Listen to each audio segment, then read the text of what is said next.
G'day all. On the bench today I've got one of my favourite classic all-time radios and an extremely popular radio, even to this day, is the President Washington 40-channel sideband base station. Not to be confused with the Uniden, it is the President. So the President version has got the 858 chip in it that was produced between 1976 to 1978, maybe 1979, give or take a couple of months.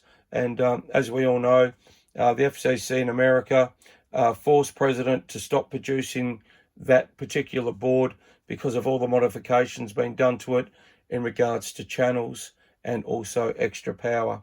You could tweak up the modulation and bits and pieces and everything like that.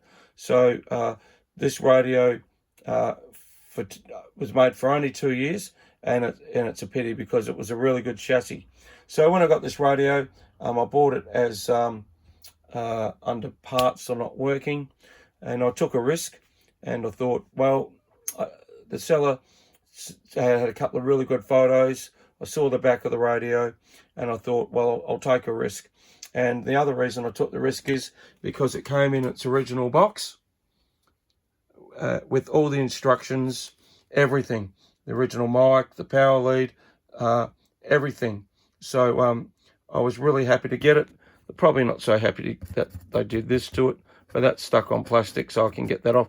They actually shipped it in its original box, but I didn't get it through the normal channels. I went through a third-party shipping agent, and they look after everything really well, and they don't kick it around and drop it and all the usual crap that happens when, as we all know, we get radios from the States. So, as I said, this is the an American version, 110 volt, 13.8 volt, and it's come up really well. Bit of wear around the channel selector.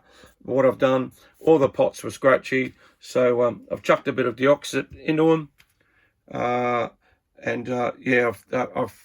freed them up really well. So the channel selectors come up well. Just turn it up quickly so you can have a quick listen. All the pots are really good. This one here is still a bit flaky, but not too bad now, the mode selector. But everything else, the squelch works well. The volume's really good now. Oh, sorry about that. So yeah, a bit of deoxit in there. And as you can see, it's got full transmit, audio 1, 2, audio 1, 2, audio. Yeah, so really happy about that. So let's just have a quick look inside the radio. Obviously, I've already taken the lid off. And bearing in mind, when I do a radio, looking on the inside for the first time or the fifth time, I don't do the 110 volt connection. I only run it through 13.8 volts. You just don't know what's happened to the radio. You don't know the history. It's anything could have happened to it, and I'm not prepared to get an electric shock. And the other thing, I always recommend that you use a non-conductive screwdriver, just in case you touch something that you shouldn't touch, especially over there with the regulator, because you could be in a whole heap of trouble. So looking inside the board, we can see the 858 chip right there. As such, there he is there. And also everything else, we've got the relay there. All the caps are in fairly good nick. I don't see anything cut. The coils have never been spread. Any of the power adjustments are still waxed. Everything looks good. The transistors look good. Fair amount of the grease or whatever you want to call it on there. Insulators look really good.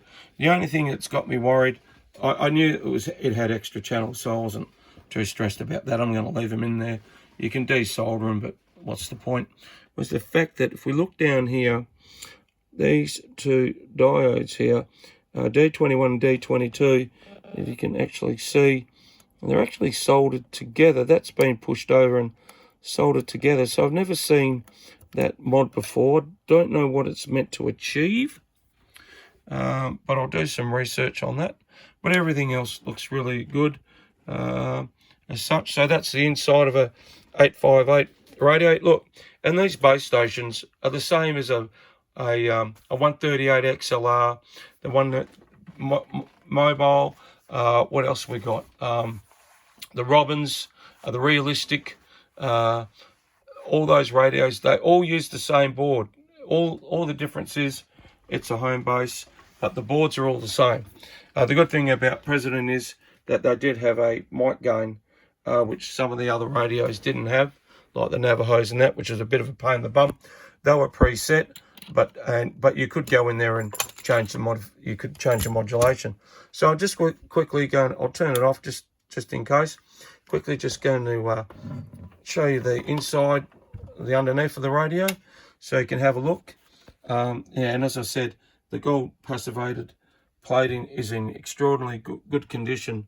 So usually you can tell the radio's been in a good environment, but things will go wrong. If you have a look here, I think there's been some resoldering work done around the relay and also up around here, the audio chip. I'd say that's been replaced. And there's some, obviously the channel mods right there, a few different resistors and stuff. And we've also got, I think, I'm not too sure, I'd have to do some research. Maybe that is a clarifier mod. Yeah, not too sure. But yeah, but the 858 boards, a lot of techs didn't like working on them because of how busy they were underneath with all the wiring. Obviously, when Uniden bought out President, they bought out the what is it, the MB 8719 board, and a lot of this wiring went. But that's just a quick look at the radio itself. It's in very good condition. It's had a bit of work done to it, obviously, but what do you expect for a radio that's 40 years old? As I said, couldn't be happier with the radio. Works as it should, and yeah, that's another one for the shelving somewhere, and I'll move on to the next one. Hope you enjoyed the video. Don't forget, like, subscribe, thumbs up, all that, and catch you on the next one. 73s.